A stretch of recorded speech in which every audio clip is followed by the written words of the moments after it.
Hi, நான் Joy. அநீதி, அராஜகம், தில்லுமுள்ளு இவற்றெல்லாம் திமுக முகற்றே உலகு. அநீதி, அராஜகம், தில்லுமுள்ளு இவற்றெல்லாம் திமுக முகற்றே உலகு. இது உண்மையா இல்லையா? நேற்று விஜய் அண்ணா அவரோட கட்சி தொடங்கி 3வது வருஷம் இதுல சொல்லியிருப்பாரு. இது உண்மையா இல்லையா? இந்த 5 வருஷத்துல நீங்க பாத்தீங்கன்னா உங்களுக்கு நல்லா புரியும். இது உண்மையான லைனுங்க. அவர் நான் அவரோட பார்ட்டி டிவிக்காக நான் சப்போர்ட் பண்றேன்னு நினைக்காதீங்க. இந்த வீடியோ முழுக்க முழுக்க நம்மளுக்காக, பொதுமக்களுக்காக. ஓகே, ஸோ வீடியோ ஃபுல்லா பாருங்க. எண்டுக்கு பார்த்தா தான் உங்களுக்கு இந்த மொத்த இதுவும் புரியும். ஸோ நவுலே ஸ்கிப் பண்ணிட்டு போயிடாதீங்க.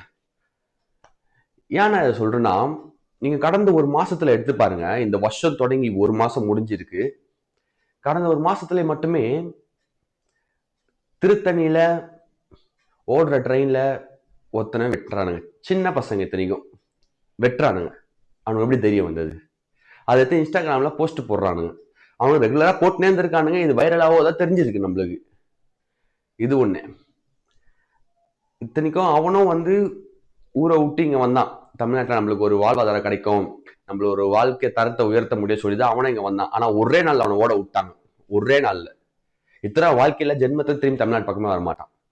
அதே மாதிரிதான் பீகார்ல இருந்து குடும்பமா வந்தாங்க. 24 வயசு புருஷனும், 20 வயசு ஒய்ஃபும், 2 வயசு குழந்தையும். சென்னையில கிண்டியில தரமணி ஐடி ஃபீல்டு இருக்கிற இடத்துல இத்தனைக்கும் 3 போலீஸ் ஸ்டேஷனும் 1 கிலோமீட்டர் ரேடியஸ்ல தான் இருக்கான். அண்ணன் மாரிதாஸ் அவர்களும், அப்புறம் அண்ணன் டிபி ட்ரூப்ஸ் தமிழ் பகுஷமானும் சொல்லியிருப்பாரு. எல்லாமே ஒரு கிலோமீட்டர் தான் இருக்கான். ரோந்து பண்ணில. இத்தனைக்கும் அந்த குடும்பத்தை அவங்க அந்த ஒய்ஃபை ரேப் பண்ணி தான் கொண்டு இருக்கானுங்க. அது தடுக்க போன புருஷனை கொலை பண்ணிட்டானுங்க. அந்த ஒய்ஃபையும் ரேப் பண்ணி கொலை பண்ணிட்டானுங்க. குழந்தையும் கொலை பண்ணிட்டானுங்க. இதெல்லாம் கொலை பண்ணது இல்லாம வெட்டி வெட்டி கூறு போட்டு எல்லாம் பேக்ல போட்டு தூக்கி ஒரு மூளைக்கு தூக்கி விசிறி வச்சிருக்கானுங்க. இது ஒரு நைட்டு ஃபுல்லா நடந்திருக்கும். ரோந்து போன ஒரு போலீஸ் காதுல கூடிய ஒரு சத்தம் கூட கேட்டிருக்காது. ஒரு சத்தம் கூட கேட்டிருக்காது. பாவங்க.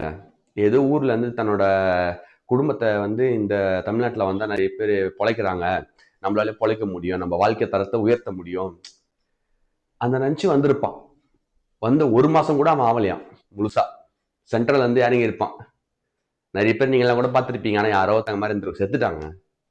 குடும்பமே இல்லை. ஆனா பண்ணது யாரு? பீகார்காரன். ஐயோ தமிழால் பண்ணல, பீகார்காரன் பண்ணா. எங்க தமிழ்நாட்டுல பீகார்காரன் பண்றான், எவன் பண்றான் தேவையில்லாத நம்மளுக்கு ஒரு கதை. நடந்தது தமிழ்நாடு சென்னை சிட்டில. அதோ ஆர்ட் ஸ்பாட்ல இருக்கிற இடம் தரமணி கிண்டி. 3 போலீஸ் ஸ்டேஷன் இருந்தும் அவங்கள நம்மளால காப்பாற்ற முடியல. அவங்க இல்லை, இன்னைக்கு இல்லவே இல்லை. அவ்வளவுதான். அந்த குடும்பமே இல்லை. யார் பதில் சொல்றது? சட்ட ஒழுங்கே சரியில்லைங்க. இரும்புக்காரன்றது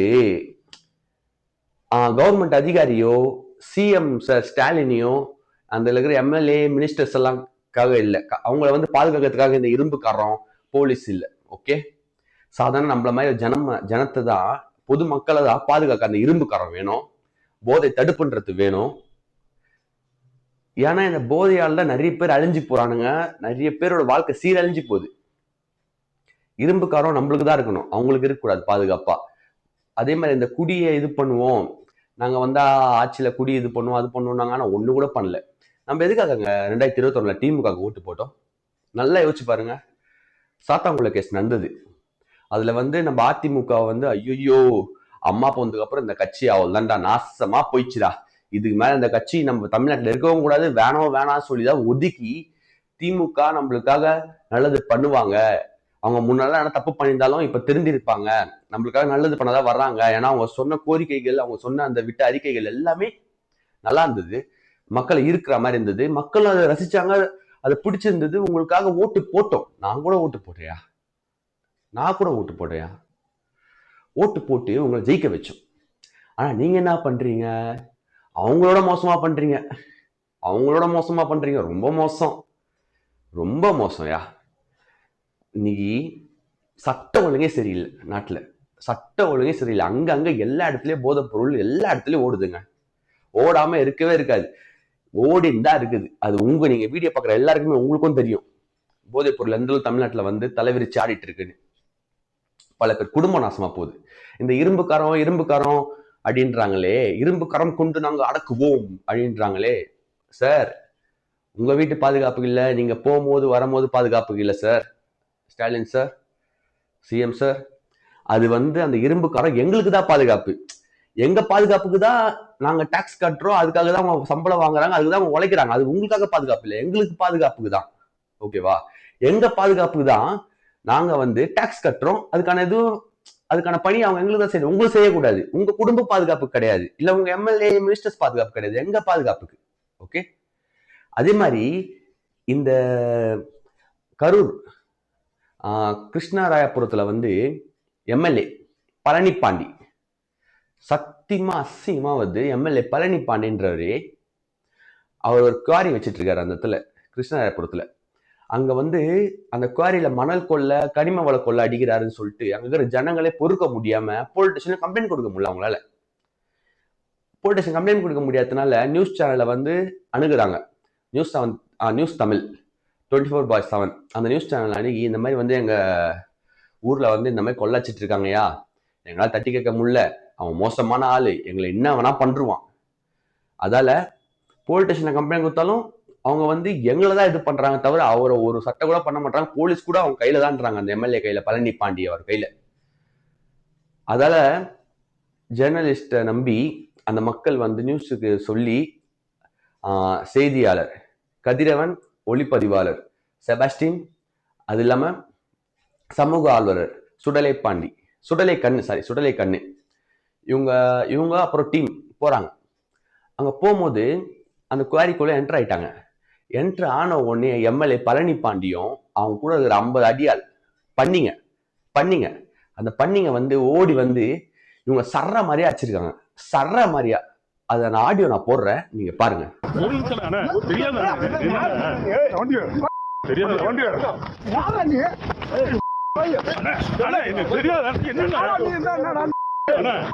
என்ன பாக்குற தெரியாத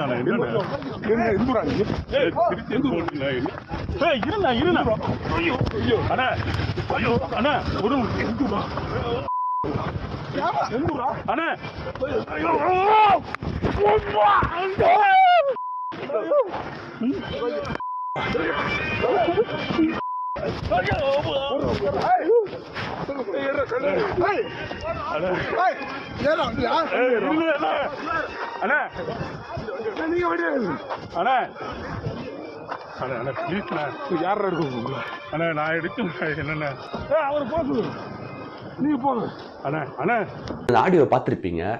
கொள்ள நடுங்கள உங்களுக்கு. இத்தனைக்கும் ஜேர்னலிஸ்டுக்கே இந்த நிலைமை. சாதா பொதுமக்கள் போய் தட்டி கேட்டா என்ன நடக்கும்? ஒரு செகண்ட் யோசிச்சு பாருங்க. நீங்க போய் தட்டி கேட்டா என்ன நடக்கும்? அந்த ஒரு செகண்ட் யோசிச்சு பாருங்க. கொலை நடுங்குதுங்க. கொலை பண்ணி போட்டுருவானுங்க, பொச்சிருவானுங்க போல. கேட்டா அம்மா இங்க யாருமே வரலையம்மா, நம்ம அம்மா கிட்டே சொல்லுவாங்க போல, தேடி வந்தா கூட. அந்த மாதிரி தான் நடக்கும் போல அந்த ஊரு. யோசிச்சு பாத்துக்கோங்க. ஒரு ஜேர்னலிஸ்ட் அடிச்சு துரத்திருக்காங்க. அங்க வந்து அடிக்கிற அடியில, அந்த ஜேர்னலிஸ்ட் 2 பேர் அடிக்கிற அடியில சமூக ஆர்வலர் சுடலை கண்ணு வந்து ஓடி வந்து, ஐயோ இந்த மாதிரி அடிக்கிறாங்கப்பான்னு சொல்லி ஊர் ஜனங்களை கூட்டின்னு வந்து அந்த குவாரியில காட்டினா, அந்த குவாரியில ஆளுங்க இல்ல. என்ன பண்ணிக்கிறாரு இந்த எம்எல்ஏ பழனிபாண்டி? அங்கதான் இருந்திருக்காரு. நம்ம பண்ணிங்க கூட சேர்ந்து, இந்த ஒரு எம்எல்ஏ பண்ணியும் சேர்ந்து ஆளுங்க கடத்தி போய் ஒரு இடத்துல வந்து இதுக்கு ஒழிச்சு வச்சுட்டு இருக்காரு. போலீஸ்லாம் வந்து தேடி அப்புறம் லாஸ்ட்ல கண்டுபிடிச்சு அவங்களை மீட்டு கொண்டு வந்து போலீஸ் ஸ்டேஷன்ல வச்சா கட்ட பஞ்சாயத்து பேசுறாங்க. போலீஸ் கிட்டே கட்ட பஞ்சாயத்து பேசுறாங்க எம்எல்ஏட ஆளுங்க வந்து. அப்ப எந்த அளவுக்கு சட்ட ஒழுங்கு இருக்குன்னு பாத்துக்கோங்க. சட்ட ஒழுங்கு எந்த அளவுக்கு இருக்குன்னு நீங்க பாத்துக்கோங்க. அப்படி மீட்டு கொண்டு வந்து இது பண்ணதுல அந்த வீடியோ ஃபுட்டேஜ் அழிச்சிட்டாங்க. அந்த எம்எல்ஏவும் அந்த கூட இருக்கிற பண்ணிங்களும் அழிச்சிட்டாங்க. அழிச்சிட்டு அவங்களோட ஆடியோ ரெக்கார்டு மட்டும்தான் இப்ப இருக்கு ப்ரூஃபா. அந்த ஆடியோ ரெக்கார்டு வச்சுதான் நியூஸ் தமிழ்ல வந்து போட்டுட்டே இருக்காங்க. அதை வச்சு நிறைய பேர் பேசுறாங்க. நீங்களே யோசிச்சு பாருங்க, அந்த ஊர் பொதுமக்கள் நிலைமையை நீங்க யோசிச்சு பாருங்க ஒரு செகண்ட். ஜேர்னலிஸ்டுக்கே இந்த நிலைமைனா நம்மளுக்கு அப்ப என்ன நிலைமை?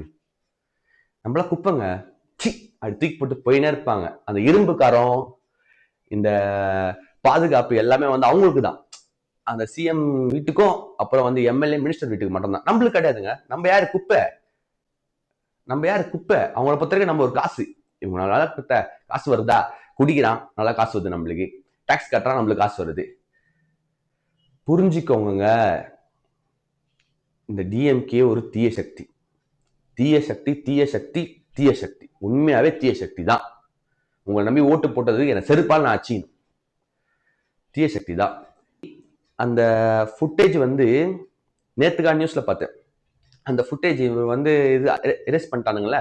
ஆனா அந்த நடந்த சம்பவத்தை வந்து அவங்க கார்ல கடத்தின்னு போறது, அந்த 2 ஜேர்னலிஸ்ட் கடத்தின்னு போறதை பார்த்தா அந்த பெட்ரோல் பங்க்ல, அந்த இடத்துல இருக்க பெட்ரோல் பங்க்ல வந்து சிசிடிவி கேமரா ரெக்கார்ட் ஆயிருக்கு 1 hour ஃபுட்டேஜா. அந்த 1 hour ஃபுட்டேஜை இரேஸ் பண்ண சொல்லி எம்எல்ஏ பழனி பாண்டியோட பண்ணி போட்ட குட்டி, யாரு பேர் என்னது, ஐயோ விமல்நாதன் வந்து மிரட்டுறாரு. இந்த மாதிரி அந்த வீடியோல அரெஸ்ட் பண்றீங்கப்பா, இந்த மாதிரி அந்த 1 hour ஃபுட்டேஜ் அரெஸ்ட் பண்றீங்க. கேட்டா வந்து கேமராவா, போலீஸ் வந்து யாராச்சும் கேட்டா எல்லாம் வந்து நியூஸ் தமிழ் கேட்டாலாம் வந்து ஜெர்னலிஸ்ட் கேட்டாலாம் வந்து இந்த வீடியோ வந்து நாங்க கேமரா ஒர்க் ஆகல, அதில் வந்து எந்த ஃபுட்டேஜ் ரெக்கார்ட் ஆகல சொல்லிட்டு வாய்ஸ் ரெக்கார்டே இருக்குதுங்க. அந்த ரெக்கார்டே நான் போடுறேன் பாருங்க. அந்த இது பங்க்ல சிசிடிவி சொல்லிட்டேன் அதை அழிக்க சொல்லுவோம். கையோட அழிக்க சொல்லுங்க, ஒரு 1/2 மணி நேரம் ஓடாதுன்னு சொல்லி இருக்காங்க. யாரையாவது விட்டு அழிக்க சொல்லுங்க, உடனே இது பண்ண சொல்லுங்க. நம்ம வால்டரை போக சொல்லல, அங்கதான் கிடக்குது. வால்டர் ஒருத்தன் கூட கூட்டிட்டு வந்து விமலன் பேசுறாரு. ஒன்று சார் பங்கு ஓனர் அண்ணா, இந்த 1 மணி நேரத்துக்கு மட்டும் கொஞ்சம் டெலிட் பண்ணி விடுங்கண்ணே, யாராவது வந்து கேட்பாங்க. கேட்டா ஓடலன்னு சொல்ல பிரச்சனை சொல்ல. ஸோ நீங்க பார்த்துருப்பீங்க. இல்லை உங்களுக்கு என்ன புரியுது? சாதாரண பொதுமக்கள் அப்ப அந்த போய் கேட்டு இருந்தா அவன் உயிரோட இருப்பானா இல்லையான்னு நமக்கு தெரியாது. அவன் காணாமலே போயிட்டு இருப்பான். அவன் உலகத்துல இருக்கிறானோ, எங்க தூக்கி போட்டாங்களோ, இல்லை வெட்டி கூறு போட்டாங்களோ யாருக்குமே தெரியாது. இதெல்லாம் நம்ம சினிமால பார்த்துருப்போம். இந்த வில்லன்லாம் வந்து பண்ணுவானுங்க, இந்த மாதிரி வந்து அச்சு போட்டு 50 பேர் வச்சு அடிக்கிறது, கடத்தின் போடுறது, அப்புறம் வந்து இந்த மாதிரி ஃபுட்டேஜ் எல்லாம் எரேஸ் பண்ண சொல்றது, இதெல்லாம் நிறைய விஷயம் பண்ணுவானுங்க சினிமால. அதே மாதிரி இந்த நேற்று நியூஸ்ல அதே மாதிரி தான். அந்த அச்சாரங்க சொன்னல, அந்த 50 பண்ணிங்க, அதுல ஒரு 2-3 பண்ணிங்க வந்து எம்எல்ஏ சொல்லியிருக்காரு, நீங்க கையை அறுத்துன்னு போய் பத்துருங்கடா, நீங்க கையை அறுத்துன்னு போய் பத்துருங்க. கேட்டா இவங்களாம் நான் அடிச்சாங்க, அதான் நாங்க அடிச்சோம் அப்படின்னு சொல்லிட்டு கேஸை மாத்துறதுக்கு. நீங்க அறிவாளி நினைச்சிட்டு இருக்கீங்களா? இல்ல அறிவாளி நினைச்சிட்டு இருக்கீங்களா? ஒரு ஜெர்னலிஸ்ட் மேல கை வச்சுட்டு எப்படி உங்களால அடி பேச முடியும்? பொதுமக்கள் மேல கை வச்சுனா கூட எதுவும் பேச முடியாது. அவங்ககிட்ட பவர் இல்லை, அவங்ககிட்ட மீடியான்ற ஒரு இது இல்லை, எதுவும் பண்ணிருக்க முடியாது. நீங்க என்ன வேணா பண்ணிருக்க முடியும். ஜெர்னலிஸ்ட் கிட்டே இப்படி பண்றீங்கன்னா அவ பொதுமக்கள் கிட்ட நீங்க என்னடா பண்ணுவீங்க? எத்தனை பேர் குடும்பத்தை அழிச்சிருப்பீங்க நீங்க வாழ்றதுக்கு? பிரம்மாண்டமா பண்ணிக்கலாமே கல்யாணம் பொண்ணுக்கு. யார் காசு? உன் காசா? எங்க காசு. எங்க காசுல பண்ணிட்டு நீங்க எல்லாம் ஜாலியா இருக்கிறீங்களா? குதூகலமா யோசிங்கடா. உங்களை நம்பி ஓட்டு போட்டாங்களா ஜனங்க, அவங்களுக்காக தான் நல்லது பண்ணதான் நீங்க வந்தீங்க. அவங்க வாழ்க்கையை அழிக்கிறதுக்கு இல்லை, அவங்க வளத்தை திருடுறதுக்கு இல்லை, அந்த ஊர் வளத்தை கைப்பற்றுறதுக்கு இல்லை, மணல் கொள்ளை பண்றதுக்கு இல்லை. அதால மக்களாக நீங்க உங்ககிட்ட என்ன சொல்றேன்னா,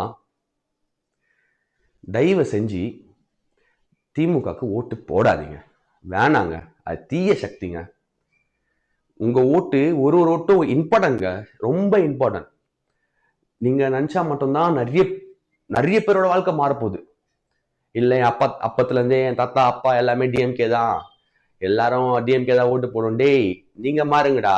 அவங்க மாறலாம், அவங்கள மாத்துறது நீங்க பேசுங்கடா, அவங்களுக்கு இதெல்லாம் சொல்லுங்கடா. அப்பதான் தெரியும் சட்ட ஒழுங்கே சரி இல்லடா.